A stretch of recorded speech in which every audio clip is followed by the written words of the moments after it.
பூண்டு குழம்பு செய்வதற்கு ஃபர்ஸ்ட் அடுப்பு ஆன் பண்ணியாச்சு. நாஸ்டிக் பேன் வச்சுருக்கேன். ஆயில் வந்து சேர்த்துக்கலாம். மிஸ்டர் கோல்டு ஆயில் வந்து எடுத்திருக்கேன். கொஞ்சம் ஆயில் வந்து கூட தான் இருக்கணும். இப்போ வந்து பார்த்தீங்கன்னா ஆயில் வந்து சிங்க் பண்ணிட்டு நான் வந்து பூண்டெல்லாம் உரிச்சு எடுத்து வச்சுருக்கேன்.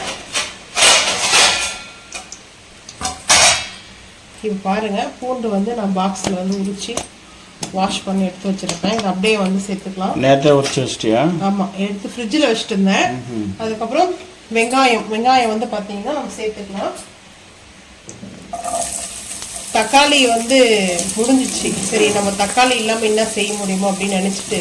தக்காளி இங்கே முடிஞ்சா இல்லை மார்க்கெட்லேயும் முடிஞ்சா? மார்க்கெட்டில் நான் வாங்கிட்டு வந்து முடிஞ்சிச்சு. ஸோ அதனால தான் வெங்காயம் சேர்த்தாச்சு. வெங்காயம் கூடவே வந்து பூண்டும் சேர்த்துக்கலாம். நாங்கள் வந்து எங்கள் ஸ்டைலில் செய்கிறது வந்து நான் வந்து வைக்கிறேன். வந்து பார்த்தீங்கன்னா ஒரு மீடியமான பவுல் வந்து பூண்டு எடுத்துருக்கேன். இதையும் சேர்த்துக்கணும். இது எதுக்கு பேலன்ஸ் பண்ணி வைக்கணும்.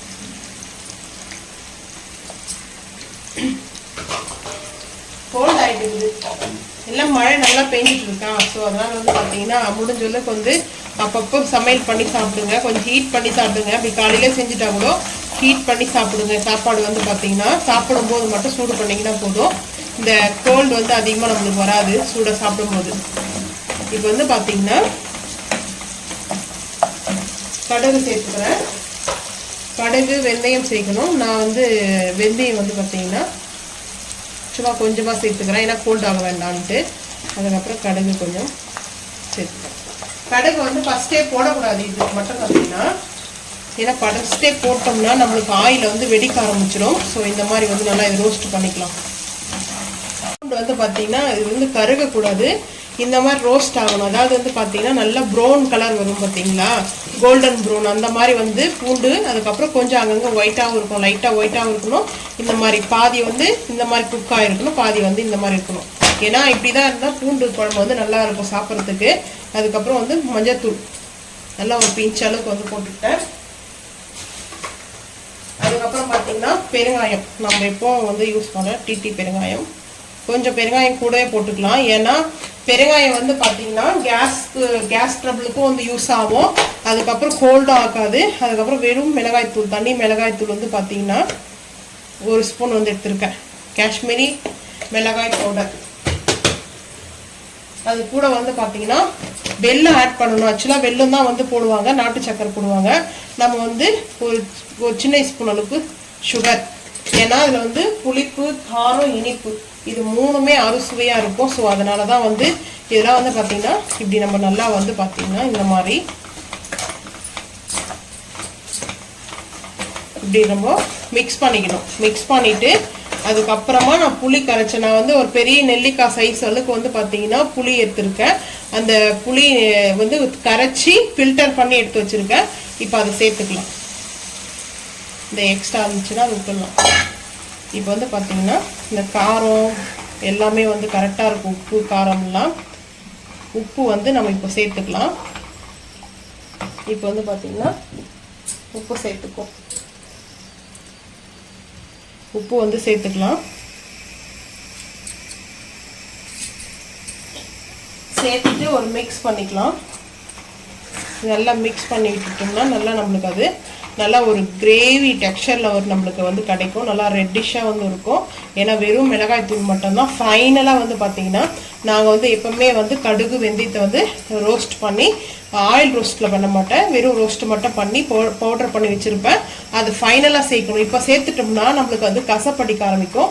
ஸோ வந்து பார்த்தீங்கன்னா பூண்டு குழம்பு சூப்பராக இருக்கும். இந்த மழை காலத்துக்கு, மழை சீசன் டைம்லலாம் வந்து பார்த்தீங்கன்னா நம்மளுக்கு வெதர் கண்டிஷன் டைமில் நம்மளுக்கு இந்த மாதிரி பூண்டு குழம்பு சாப்பிடும்போது உடம்புக்கு ரொம்ப ரொம்ப நல்லது. ஸோ நம்மளுக்கு கோல்டுலேருந்து இப்போ வந்து பார்த்தீங்கன்னா நம்மளுக்கு நான்வெஜ் வந்து சாப்பிட முடியாது சாட்டர்டே. நாங்கள் இன்றைக்கி எடுக்கிறது வந்து சாட்டர்டே வீடியோ தான். ஸோ இப்போ வந்து பார்த்தீங்கன்னா ஒரு மீன் குழம்பு சாப்பிட்ற மாதிரி ஒரு ஃபீல் இருக்கும். ஸோ பார்த்தீங்கன்னா வெஜ் மீன் குழம்பு மாதிரி இருக்குது. டேஸ்ட் வந்து பார்த்தீங்கன்னா லைட்டாக வந்து பார்த்தீங்கன்னா ஒரு புதினா போட்டாச்சு, கொஞ்சமாக கொத்தமல்லியும் போட்டாச்சு. இவன் மூடி போட்டு 10 நிமிஷம் கொதிக்கிட்டும். நல்லா கிரேவி டெக்ஸ்சரில் வரும். இப்போ வந்து ரெடி ஆகிடுச்சு. வந்து பார்த்தீங்கன்னா கிரேவி வந்துட்டு நல்லா பூண்டு குழம்பு இப்படி தான் இருக்கும். இப்போ வந்து பார்த்தீங்கன்னா நம்ம கடுகும் வெந்தயத்தையும் வந்து பார்த்தீங்கன்னா அரைச்சி வச்சுருக்கிறோம். பொடி பண்ணி ஒரு 1/4 ஸ்பூன் சேர்த்துக்கிறேன்.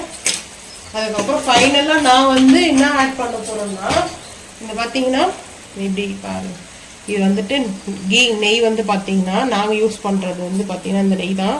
இது நாங்களே ரெடி பண்ணுற நெய் வந்து பார்த்தீங்கன்னா இதில் ஒரு 1/2 ஸ்பூன் வந்து நெய், லைட்டாக நெய் வந்து ஆப்ஷன் தான், உங்களுக்கு வேணும்னா நீங்கள் சேர்த்துக்கோங்க. இருந்தால் யாரையும் வந்து ஃபோர்ஸ் பண்ணல, நெய் கம்பல்சரி சேர்த்து தான் செய்யணும்னு. ஆயில் மட்டும் லைட்டாக இதுக்கு கூட இருக்கணும், அப்போ தான் அது மேலே நல்லா திரிஞ்சு வரும். நான் நெய் எதுக்காக சேர்க்குறேன்னா, கொஞ்சம் நல்லது உடம்புக்கு சாப்பிட்டோம்னா. நெய் வந்து ரைஸில் ஊற்றி சாப்பிட்றத விட இந்த மாதிரி இந்த கிரேவியில் வைக்கும்போது அந்த பூண்டில் அதோட ஸ்மெல்லு, அதுக்கப்புறம் வந்து பார்த்தீங்கன்னா நல்லாயிருக்கும் அந்த டெக்ஸ்சர் வந்து. ஸோ வந்து பார்த்தீங்கன்னா நல்லா ரெட்டிஷாக இருக்குது பாருங்கள், சூப்பராக. இதுதான் வந்து நல்லா ரெடி ஆகிடுச்சு. இது பூண்டு புளிக்குழம்புன்னு சொல்லலாம். இது தக்காளியே இல்லாமல் செய்கிறது. நான் தக்காளி வந்து வாங்கிட்டு வந்து காலி ஆகிடுச்சு, அதனால் தக்காளி இல்லாமல் இன்னும் நான் டிஷ்ஷு செய்யலான்னு இது சேவ் பண்ணி வச்சுங்க அந்த டிஷ்ஷெலாம். ஏன்னா தக்காளி ரேட் ஆச்சுன்னா வாங்க முடியாத டைமில் நம்ம இந்த மாதிரி யூஸ் பண்ணிக்கலாம். ஸோ வந்து பார்த்தீங்கன்னா ரெடி ஆகிடுச்சு. ஃபைனலாக நம்மளுக்கு வந்து நெய் போட்டு பாருங்கள், செம்ம ஸ்மெல்லு. இப்போ சாப்பிடணும் போல் இருக்குது. ஆனால் வந்து இன்னும் நான் ரெடி பண்ண எல்லாமே ஃபைனலாக வந்து லைட்டாக கொத்தமல்லி மட்டும் போட்டு அடுப்பு ஆஃப் பண்ணிவிட்டு மூடி போட்டு இறங்கிடலாம். சுட சுட ஒயிட் ரைஸ், குக்கரில் வடித்த ரைஸ் வந்து பார்த்தீங்கன்னா பச்சரிசி ரைஸு வந்து செஞ்சுருக்கேன். பச்சரிசி ரைஸ்க்கு வந்து பார்த்தீங்கன்னா இந்த பூண்டு குழம்பு காம்பினேஷன் செம்ம தூக்கலாக இருக்கும், அடிச்சிக்கவே முடியாது. நல்லா அந்த நெய்யும் எண்ணெயும் சேர்த்து மிதக்க இருக்குது பாருங்கள், சூப்பராக இருக்கும். நல்லா க்ரீமியான டெக்ஸ்சரில் இருக்குது, டேஸ்ட். இது வந்து பார்த்தீங்கன்னா சேப்பங்கிழங்கு வந்து போட்டு குக்கரில் வேக வச்சுக்கலாம். குக்கரில் போட்டு ஒரு 2 விசில் இல்லை 3 விசில் வந்து நான் 1 கிலோ வந்து வாங்கிட்டு வந்தேன். தண்ணி போதும், ஏன்னா அதிகமாக வேண்டாம். அதுக்கப்புறம் கல் உப்பு கொஞ்சம் சேர்த்துக்கலாம். இது வந்து இது மேலே இருக்க தோலை வந்து சீவிட்டு போடக்கூடாது ஃபஸ்ட்டு எப்பவுமே வந்து பார்த்தீங்கன்னா. இது நல்லா ஆமாம், இது வந்து நல்லா குக் ஆகிடுச்சுனாவே இது கயிற்றுக்கு கொஞ்சம் நல்லா இருக்கும், அந்த கேப் மாதிரி நல்லா வந்துடும். ஸோ அதனால் வந்து பார்த்தீங்கன்னா இதை வந்து 2 விசில் வேக வச்சுக்கலாம். இப்போ வந்து பார்த்தீங்கன்னா வெங்காயம் வந்து எடுத்துருக்கேன், வெங்காயம் வந்து சேர்த்துக்கலாம்.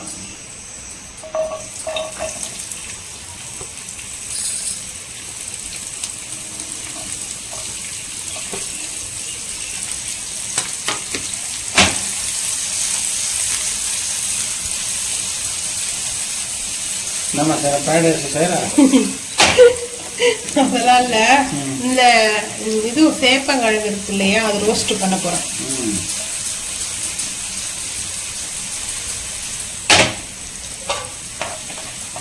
கரண்ட் எப்போ ஒரு போட தெரியுதுங்க.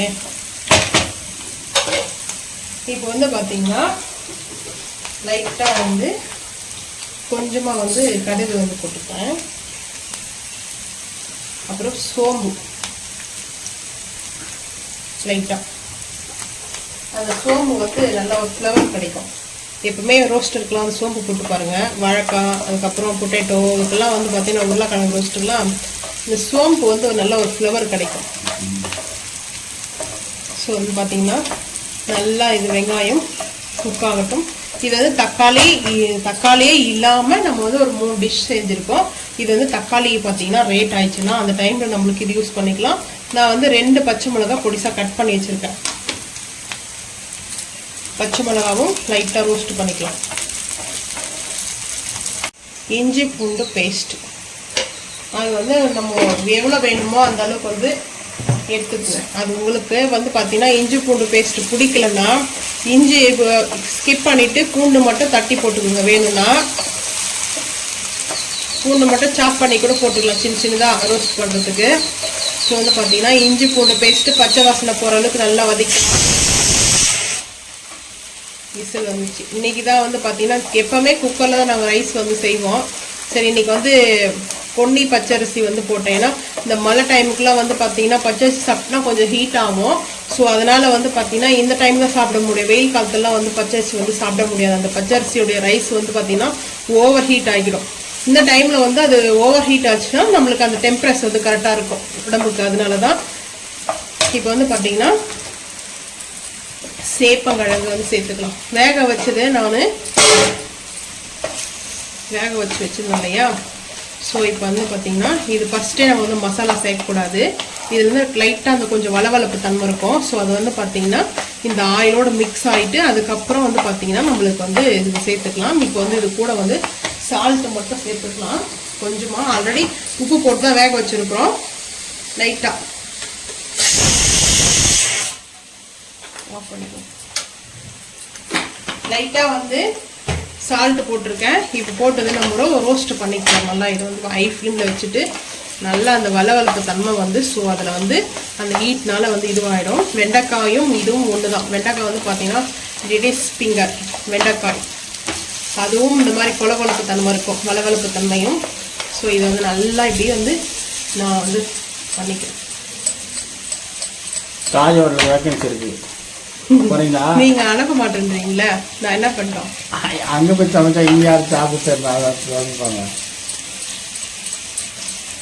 ஏன் மாஸ்டர் இப்போ வந்து பார்த்தீங்கன்னா இந்த மாதிரி நம்மளுக்கு வந்து நல்லா வந்து அந்த வளவளப்பு தன்மை வந்து போகட்டும். லைட்டாக இதுவாகிடுச்சு. இப்போ நம்மளுக்கு இப்போ பார்க்கும்போது தனித்தனியாக அந்த பீஸ் வரணும். ஸோ வந்து பார்த்தீங்கன்னா நல்லா வந்து ரோஸ்ட் ஆகிடுச்சுனாவே அந்த வளவளப்பு தன்மைலாம் அந்த ஹீட்டுக்கு வந்து அதெல்லாம் இதுவாகிடும், வந்து பார்த்தீங்கன்னா ரிலீஸ் ஆகிடும்.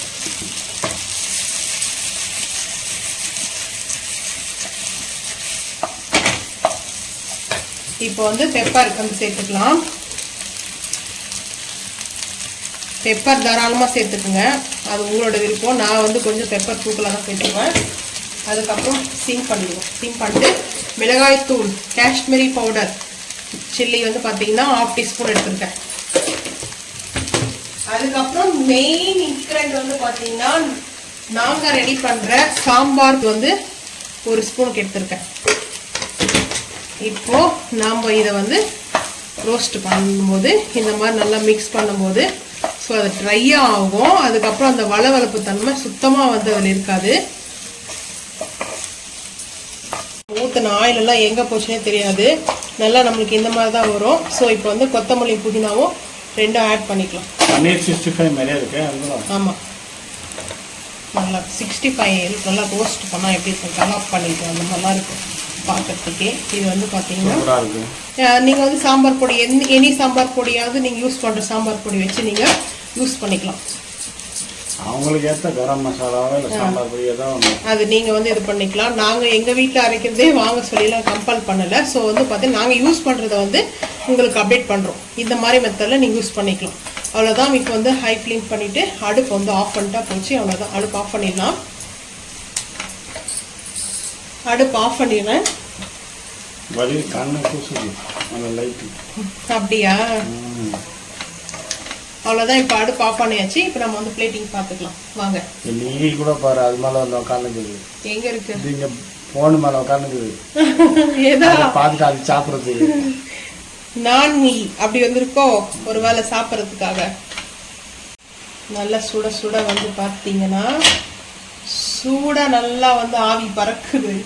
ரோஸ்ட் பண்ண இது பார்த்தீங்கன்னா இந்த ரோஸ்ட் வந்து யாருமே சேப்பங்கிழங்கு மாதிரி சொல்ல மாட்டாங்க, அவ்வளோ சூப்பராக இருக்கும். இது வந்து பார்த்தீங்கன்னா ஹிந்தியில் இதோட பேர் வந்து அருவின்னு சொல்லுவாங்க. நீங்கள் வந்து உங்கள் ஊரில் இது என்ன சொல்லுவாங்க? லஞ்சுக்கு வந்து பார்த்தீங்கன்னா அரைக்கீரை வந்து எடுத்திருக்கேன் பொரியல் பண்ணுறதுக்கு. அதுக்கப்புறம் வந்து பார்த்தீங்கன்னா சேப்பங்கிழங்கு இது வந்து வாங்கிட்டு வந்தது. இது வந்து வறுவல் செஞ்சுக்கலாம். இது வந்து முள்ளு கத்திரிக்காய் வந்து வாங்கிட்டு வந்தேன். இந்த மாதிரி கத்திரிக்காய் வந்து பார்த்தீங்கன்னா நல்லா இருக்கும் எண்ணெய்க்காய் கிரேவி போகிறதுக்கு. சரி, இப்போ வந்து நம்ம என்னென்ன செய்ய போகிறது பார்க்கலாம் வாங்க. இது வந்து பார்த்தீங்கன்னா நம்ம கீரை வந்து வாங்கிட்டு வந்தோம் இல்லையா, அரைக்கீரை வந்துட்டு இது வந்து வாஷ் பண்ணி நான் எடுத்துருக்கேன். 3-4 டைம் வந்து வாஷ் பண்ணிக்கணும். வாஷ் பண்ணிட்டு தண்ணி இந்த மாதிரி வந்து தண்ணி இருக்கக்கூடாது. வந்து பார்த்தீங்கன்னா தண்ணி வந்து அதிகமாக வந்து இருக்கக்கூடாது. இந்த மாதிரி நம்ம வந்து பார்த்தீங்கன்னா அப்படியே போட்டு ஃபஸ்ட்டு எப்பவுமே வந்து கீரை வேக வைக்கும்போது மூடி போடக்கூடாது. இப்போ வந்து தாளிப்பு ஃபஸ்ட்டு கொடுக்கக்கூடாது. நம்ம வந்து அடுப்பு ஆன் பண்ணிக்கலாம். இப்போ கீரை எடுத்து வச்சாச்சு. அப்படியே தாளிக்கிட்டா? தாளிக்கிறதுலாம் இல்லை, இது இப்படியே வந்து வேக வைக்கணும். ஸோ இங்கே வந்து பார்த்தீங்கன்னா நான் வந்து பிங்க் சால்ட் சேர்த்துக்கிறேன், ராக் சால்ட்டு சேர்த்துக்கிறேன். ஏன்னா கல் உப்பு போட்டோம்னா அவ்வளோ சீக்கிரத்தில் வந்து கரையாது. ஒரு 1/2 ஸ்பூனுக்கு எடுத்துருக்கேன் நான், சரியா போயிடும். தேங்காய் துருவி போட்டு செய்ய போகிறேன். அதனால வந்து பார்த்தீங்கன்னா இப்போ வந்து தண்ணி வந்து ஊற்றிக்கலாம். தண்ணி வந்து அதிகமாக வந்து ஊற்ற வேண்டாம். ஏன்னா நம்ம வந்து இது ஃபில்டர் பண்ணி தண்ணி கீழே வந்து ஊற்ற வேண்டாம். ஏன்னா நம்மளுக்கு சிம்பிளா சொல்றேன். இதை வந்து நம்ம வெடி கட்டக்கூடாது. நம்ம வந்து இப்படிதான் வேக வைக்கணும். தண்ணி எல்லாம் போடக்கூடாது. அப்போ வந்து பாத்தீங்கன்னா அந்த கிரீன் எனர்ஜி அப்படியே இருக்கும். இல்லைன்னா வந்து ஷேடோ கொஞ்சம் மாறிடும் கலர் வந்து பாத்தீங்கன்னா. அதனாலே வந்து பாத்தீங்கன்னா நான் எப்பவுமே கீரை எல்லாம் குக் பண்ணும்போது மூடி போட மாட்டேன். அது எங்க அம்மாவே அப்படிதான் பண்ணுவாங்க. ஸோ அவங்கள பார்த்து நான் கத்துக்கிறது வந்து அது. இப்போ இது வந்து நல்லா வந்து வதங்கட்டும். ஃபர்ஸ்ட் கீழே இருக்கிற நல்லா வதங்கிச்சுன்னா இது மேலே எதுவும் சீக்கிரம் சட்டுன்னு வதங்கிடும். இப்போ வந்து நம்ம இதை மூடி போட வேண்டாம். கீரை வந்து வேக வச்சு எடுத்தாச்சு. இப்போ வந்து மிஸ்டர் கோல்டு ஆயில், கொஞ்சமா ஆயில் வந்து சேர்த்துட்டு, ஏன்னா தாளிப்புக்கு தான் நம்ம கடுகு,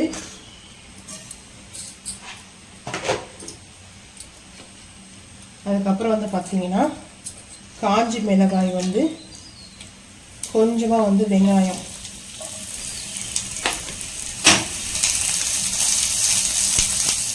வெங்காயம் காஞ்ச மிளகாய், அதுக்கப்புறம் வந்து கடுகு போட்டிருக்கேன். தேங்காய் வந்து இது துருவி வச்சிருக்கேன். இது வந்து எப்பவுமே கீரைக்கு வந்து சேர்க்கும் போது வந்து பார்த்தீங்கன்னா நான் இன்னைக்கு வந்து கீரை பொரியலாக பண்ணிட்டேன்னா அதனால வந்து தேங்காய் துருவல் வந்து சேர்த்துட்டேன். ரொம்ப சூப்பராக இருக்கும். இந்த மாதிரி வந்து பாருங்க. அடுப்பு வந்து சிம் பண்ணிட்டேன். இப்போ வந்து பார்த்தீங்கன்னா லைட்டாக இது வந்து ரோஸ்ட் பண்ணிடணும். ஏன்னா அப்படியே வந்து பார்த்தீங்கன்னா தேங்காய் அப்படியே ஆட் பண்ணக்கூடாது. லைட்டாக வந்து ரோஸ்ட் பண்ணிட்டு தான் வந்து ஆட் பண்ணணும். இது கூட வந்து பார்த்தீங்கன்னா நம்ம கீரை வந்து ஆட் பண்ணிக்கலாம். அதுக்கு முன்னாடி வந்து நான் பார்த்தீங்கன்னா லைட்டாக வந்து பெப்பர் வந்து சேர்த்துக்குவேன். கீரையில் வந்து பார்த்தீங்கன்னா பொரியல் செய்யும்போது லைட்டாக வந்து மிளகுத்தூள் சேர்த்து பாருங்க. அவ்வளோ வந்து சூப்பராக வந்துருக்கும். மிளகுத்தூள் வந்து சேர்த்துட்டு இப்போ நம்ம நல்லா அதை மிக்ஸ் பண்ணிக்கலாம். இது கூட பூண்டு வந்து தட்டி போட்டுக்கலாம். அப்படி இல்லைன்னா வந்து பார்த்தீங்கன்னா பூண்டு வந்து சின்னதாக சாப்பாக கட் பண்ணி வந்து அதை வந்து ரோஸ்டர்ல வந்து சேர்த்துக்கலாம். நான் வந்து பூண்டு சேர்க்கலை. இப்போ வந்து பார்த்தீங்கன்னா இந்த லைட்டாக வந்து ஈரத்தன்மை இருக்கணும். இந்த கோகனட்டில் வந்து பார்த்தீங்கன்னா கொஞ்சம் ஈரத்தன்மை இருக்கும். ரொம்ப வந்து பார்த்தீங்கன்னா ஃபுல்லாக வந்து இருக்கக்கூடாது. பாதி ரோஸ்ட் ஆகிடுச்சு, 15% ரோஸ்ட் ஆகிடுச்சு. இப்போ நம்ம கீரை வந்து சேர்த்துக்கலாம்.